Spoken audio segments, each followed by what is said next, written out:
سعودی عرب کے وزارت حج نے رواں سال حج سے متعلق ایک اہم اعلان کر دیا ہے۔ ناظرین، سعودی خبر رساں ادارے عرب نیوز کا بتانا ہے کہ سعودی وزارت حج کے فیصلے کے مطابق صرف سعودی شہری اور ملک میں مقیم افراد ہی رواں سال حج کر سکیں گے، اور اس طرح حج کی خواہش مند رکھنے والے دیگر ممالک کے شہریوں کو رواں برس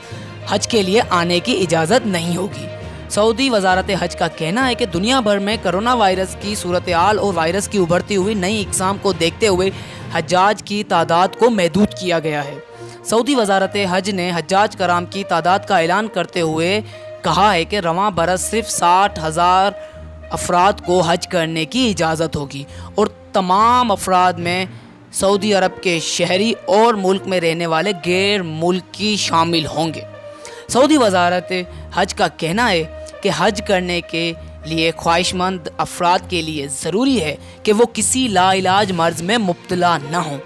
اس کے علاوہ حج کرنے کے لیے عمر کی حد 18 سے 65 سال رکھی گئی ہے، اور حج کرنے کے خواہش مند افراد کی کرونا ویکسینیشن مکمل ہونا ضروری ہے، جبکہ ویکسین کی ایک ڈوز لگوانے والے افراد کی حج درخواست دینے کے اہل ہوں گے۔